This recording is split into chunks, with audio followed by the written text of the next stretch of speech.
Hey, howdy guys, this is Dave and welcome to a new series. I will be reading Warriors, True Stories of Combat Skill and Courage by Jim Eldridge. The copyright for this book is 2001, and I believe that's when I got this book, because I remember just sitting there one day and my mom walking in saying, "Here, I got this for you."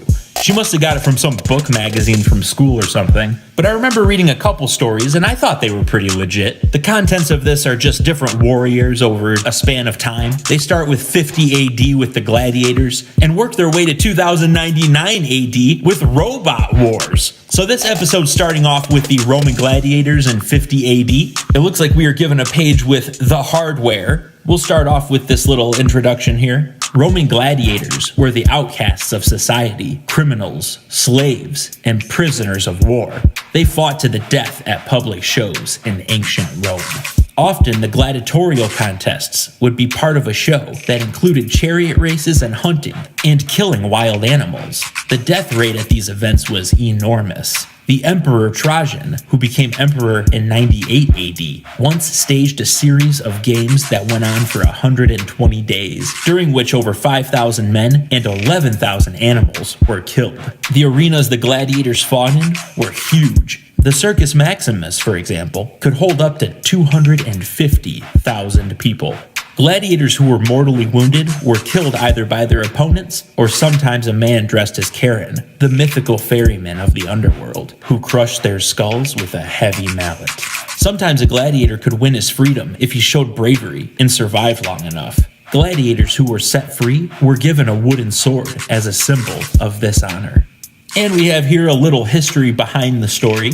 In 54 BC, Julius Caesar's Roman army invaded southern Britain, although it wasn't until 100 years later, in 43 AD, that the Romans, by now under Emperor Claudius, carried out a full-scale invasion of Britain. At this time, Britain was not one nation, but a mixture of tribes, each ruled by their own separate king or queen. There were more than 20 such tribes in what we know today as modern Britain. As news of the latest invasion by the Roman forces spread north, the tribes prepared to defend themselves. Although the following story of Togod and Caradoc is invented, the tribe of the Silures, who lived in the area known today as South Wales, really did have a king called Caractacus, who led his tribe against the Romans. The story of Togod is similar to other real stories that have been lost to us over 2,000 years of history. Togod the Britain stood on top of the bare hill. Surrounding him were hundreds more Britons, all armed with swords and spears. The tall bearded figure of Caradoc, the first lieutenant of King Caractacus, rode backward and forward in front of them on his horse. "Men of the Silures of Western Britain," he shouted, "today will be a great victory. Today we will face the Roman invaders and drive them from our lands. We will send them back to Rome." There were a few cheers from some of the men, but most of them, like Togod, were silent. They didn't want to be here. They wanted to be at home with their families, or working their small patches of land, raising crops and tending their animals. Togod remembered when the soldiers of King Caractacus had come to his hut. "The Romans are marching toward us from the south," they told him. "Your king needs all men to join him and fight." "But I have a family to look after," Togod had protested. Togod had called his family out to show the soldiers he was not lying. His wife, Aethne, their eldest son, Brython, 4 years old, their daughter, Cat, 2, and the baby, Dob, just 1 year old, cradled in Aethne's arms. "You can look after your family after you have beaten the Romans," snapped one of the men. "But if I die in battle, who will care for them?" asked Togod desperately. The sound of a horse's hooves made them all turn. That was when Togod first saw Caradoc. Caradoc looked down at Togod and his family from his horse, and then looked at the soldiers. "What is the problem here?" he demanded. "This man says he won't fight the Romans, sir," said one of the soldiers. "No," protested Togod. "I never said that. I just said that my family needed me here." He gestured toward 2-year-old Cat. "My daughter has been ill. I have to work so that we can care for her." Caradoc strode over to where Cat clutched Aethne's skirt. Suddenly, before anyone was aware of what was happening, Caradoc had drawn a knife and had plunged it into the neck of the small girl, who fell to the ground. Immediately, Aethne began screaming. She passed baby Dob to young Brython and grabbed up the body of Cat, hopelessly trying to stop the flow of blood. Togod gaped, horror-struck. Then he drew himself at Caradoc in blind anger and was grabbed by 3 of Caradoc's soldiers. The 3 soldiers held the struggling man while Caradoc walked to his horse and climbed back onto it. "There," he said, "your daughter is ill no longer. Now you will fight with us against the Romans, or I will kill the rest of your family." And Caradoc rode away. The soldiers looked at Togod and at the weeping Aethne holding the dead body of their daughter. "I am sorry," said one gently, "but that is Caradoc's way." "I will kill him," raged Togod. "No," said another soldier, "he will kill you, and then he will kill your family, as he says. If you want them to stay alive, come with us." They let Togod go, but kept their hands on their weapons in case the grief-stricken Briton should attack them. Instead, Togod went to his wife and put his arms around her. "I must go with them," he told her. "If I don't, they will kill you as they killed our poor cat. But I will come back after this battle is over, and we will start our life again." With that, he released her and walked back to the waiting soldiers. "I am ready," he said. As he walked with them on their way to the next village to gather more conscripts for Caractacus's army, he thought of Aethne and Brython and Dob and poor dead cat, and he thought of the brutal face of Caradoc, and he vowed that if he ever got the chance, he would kill Caradoc. Now, days later, Togod stood spear in hand and watched as his daughter's murderer, Caradoc, rode in front of him. He wondered if he could manage to raise the spear and hurl it at Caradoc before he was caught, but he knew that such an act would be useless. With the armor that Caradoc wore, only a spear thrust would be any good, and Caradoc was well guarded. No, he would wait until after the battle, when things had quieted down, when the Romans had been beaten and gone home. Then Togod would find Caradoc and kill him. Suddenly a shout was heard from the lookouts on another hilltop. "The Romans are coming!" And there they were, marching in the valley about 2 miles away, the sun glinting on their armor. "To your positions!" roared Caradoc. Caradoc rode away, heading for where King Caractacus himself sat astride his horse. Togod looked down into the valley at the advancing Romans. The column of shining metal, decked with flags and banners, seemed to be endless. There must be thousands of them, he thought. They will kill us all. He clenched his spear firmly in his hand. Even in the cold air on the moors, he could feel himself sweating with the fear of the battle that was to come. "But I will live through this," he told himself determinedly, "because I have to kill Caradoc." The Roman sun beat down harsh and bright, but Togod didn't mind. Rather, he was grateful. Every day that he felt the hot sun on his skin meant that he had survived another day. Another contest had been fought, and he had walked from the arena, alive. It had been a year since the day of that battle on the misty moors of western Britain. The battle had been long and bloody. The Romans had formed their lines, and the British forces had attacked, shouting and screaming, and hurling rocks to try to damage the Romans.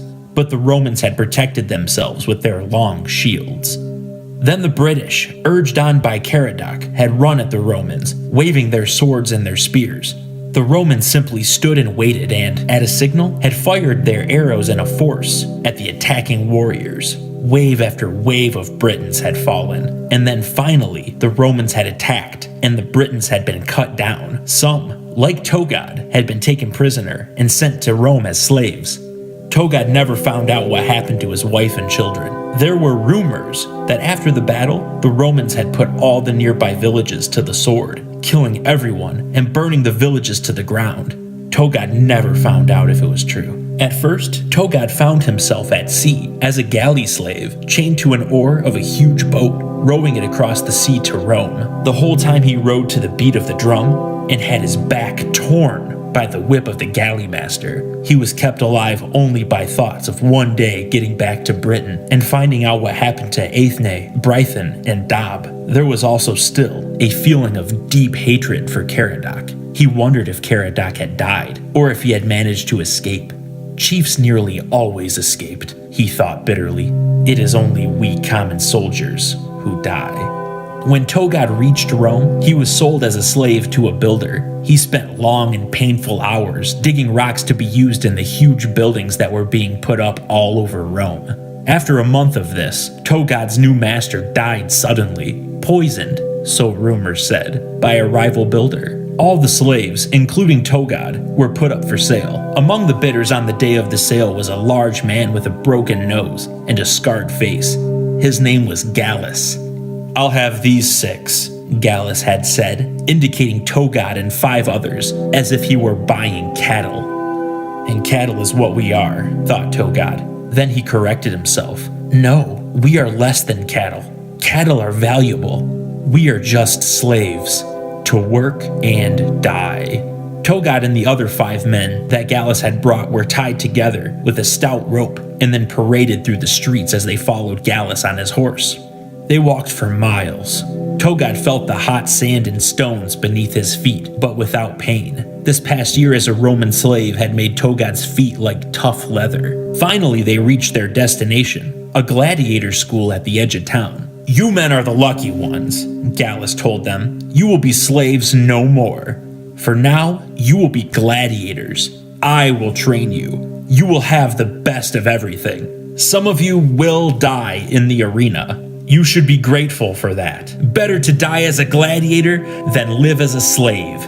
The strongest of you will live. Some of you may even gain your freedom, as I gained mine." And so began a new phase in Togod's life as a gladiator. The year Togod had spent as a slave had given him new muscles and hardened skin. He was able to take the blows and punishment that came with the training. As a slave, he had already been taking such torment the past year, and none of the blows that landed on his body could equal the pain he'd felt when he'd seen young Cat die before his eyes at Caradoc's hands. Togod's training as a gladiator sharpened his reflexes, first with the training machines, wooden contraptions that swung and whirled, swinging heavy wooden weights that the trainees had to dodge. After a few painful knocks, Togod learned to dodge them. Then against the other trainees, Togod noticed that many of the other trainee gladiators rushed at their opponents. Togod learned to stay back from his opponent, let his opponent make the first move, then dodge away and counterattack.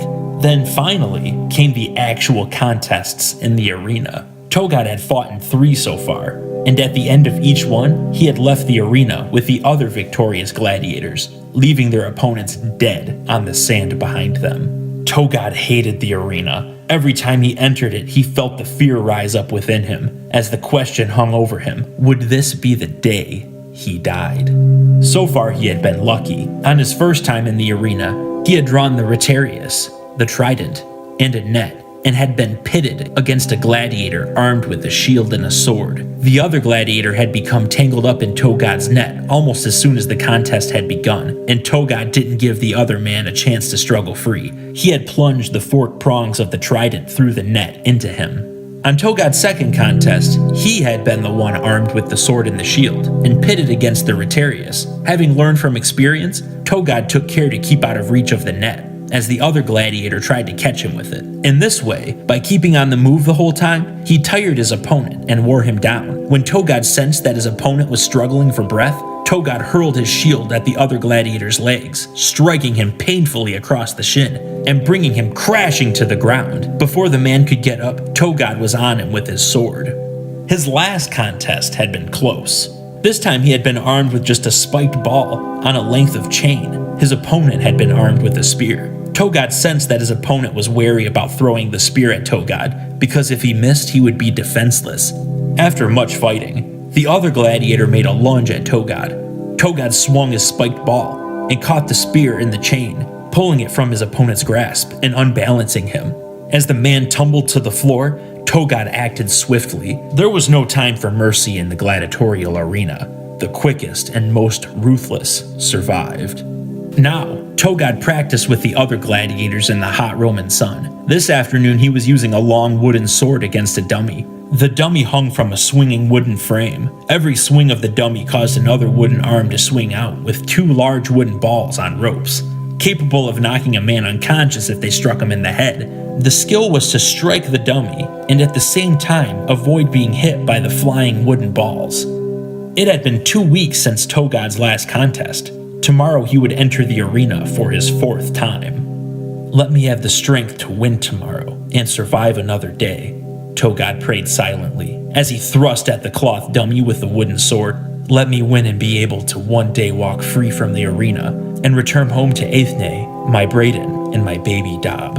Togod knew that to hope for such a thing was stupid, but here in Rome, it was the only thing that kept him going. The desire to one day return to Britain and see his family once more. By then they would be old. He doubted that they would even recognize him. But it was this one wish that kept him going.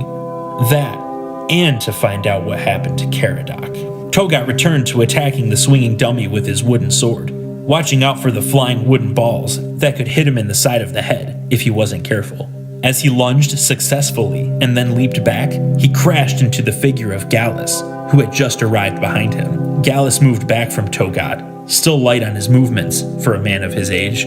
"My apologies, master," bowed Togod, always remembering who had power of life and death over him. "I did not see you there." "Always keep your eyes everywhere, Britain," grunted Gallus. "That way you will stay alive in the arena." "I have kept alive so far, and I hope to continue to do so," said Togod. 3 contests and 3 victories, agreed Gallus, but they were all against feeble opponents. Gallus smiled. "Your next fight will be worthy of a gladiator. When you go into the arena tomorrow, it will be against Aristos." At the mention of his name, a whisper of awe could be heard among the other gladiators.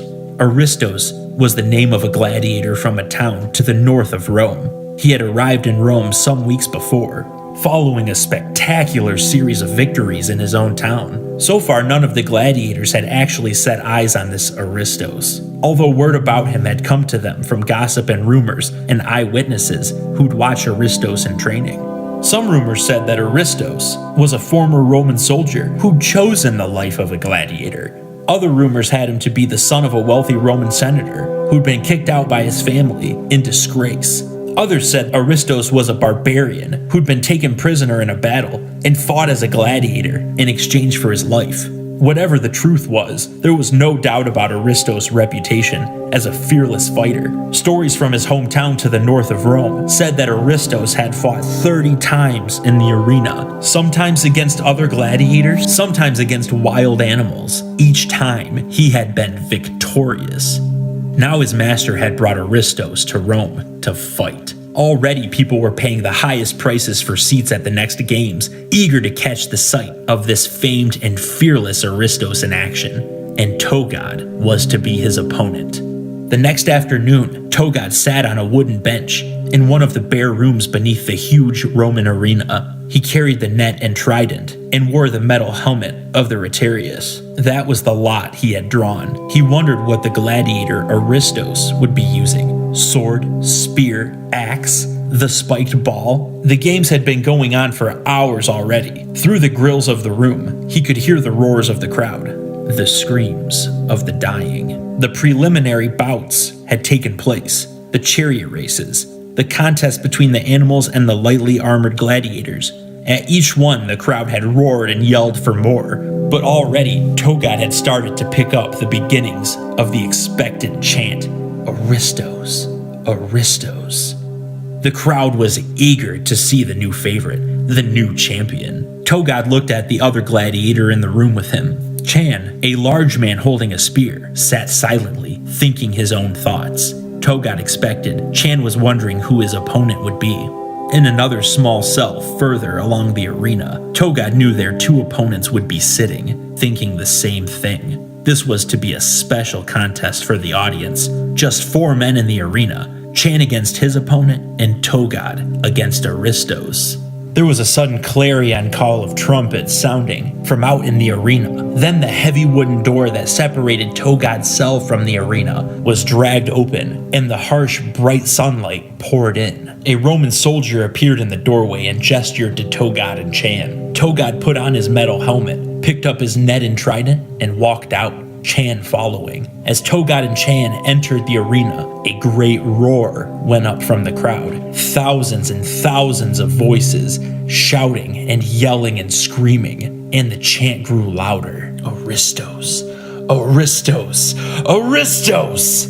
Then another door opened, and 2 men stepped out onto the hot sand. One was small but wiry. In his hand he held an axe. This was to be Chan's opponent. The other had a sword and a shield. He was tall, and his head was shaved bare. Aristos turned, sword raised to acknowledge the crowd.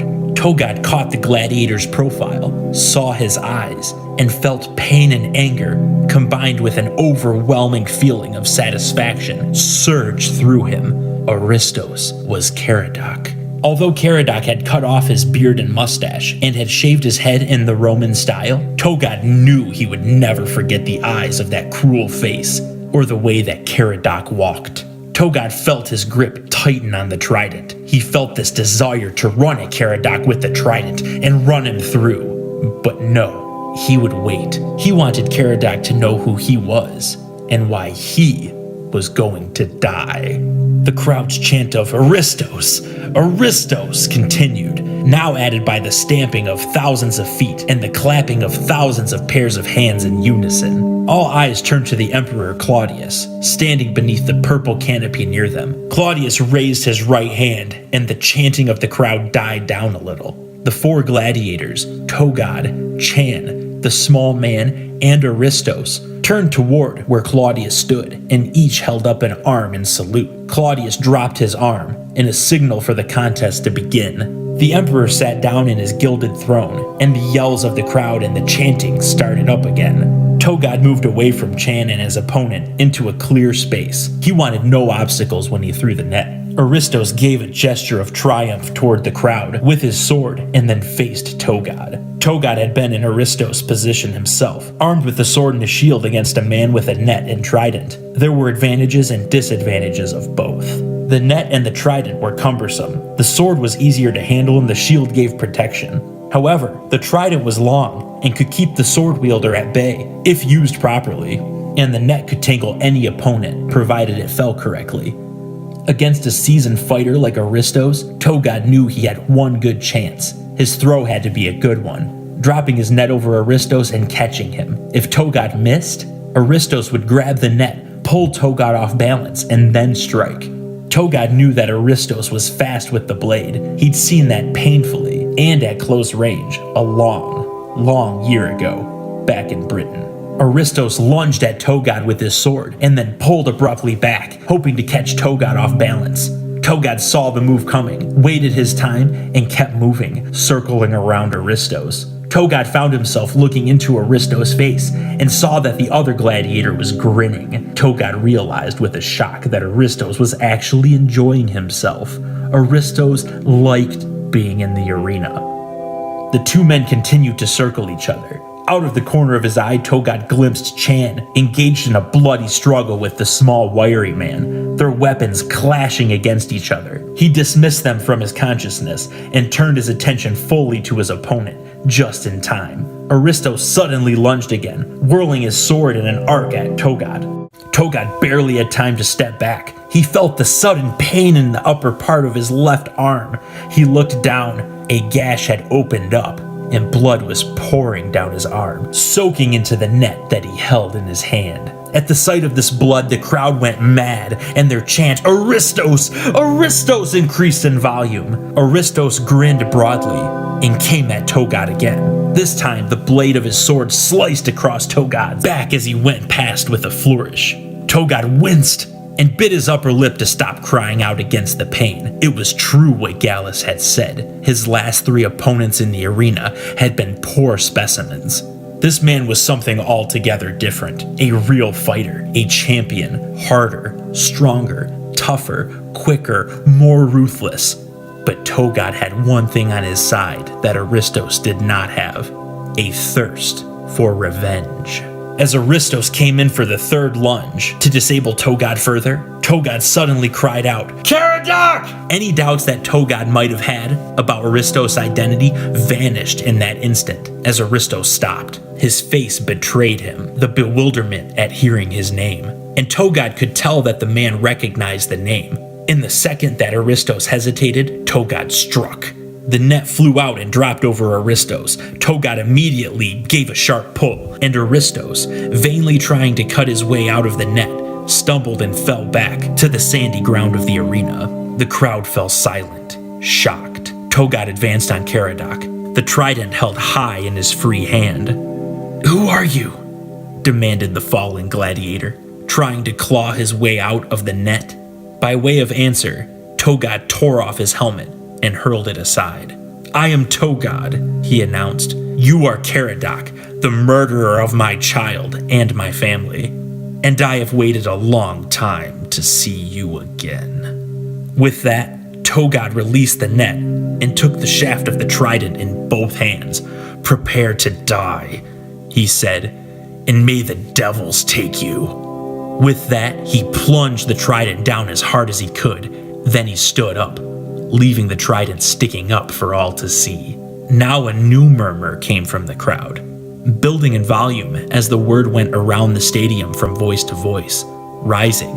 Now Togod could hear them as they shouted, "Togod! Togod! Togod!"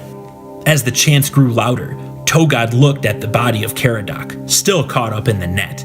Caradoc was dead. Tomorrow there would be more contests, more opponents, and he would win them all, because he had to gain his freedom. He had to return home. Okay, so we got a rating system, I guess, for all these warriors. There's no time for code of honor. Ruthlessness is at a 10, understandably. Weaponry's at 3. Tactics, yeah, they're a 3. Courage is at a 5. I think it'd take a lot of courage to go into an arena. Like, what if you got what if you were a good fighter and you got stage fright from being in front of all those people and that's what killed you? That would suck. So the Gladiators got 21 points altogether. And I guess that concludes the first part of this series. If you like what you heard here, feel free to like, comment, and subscribe. And until part 2, have a good one.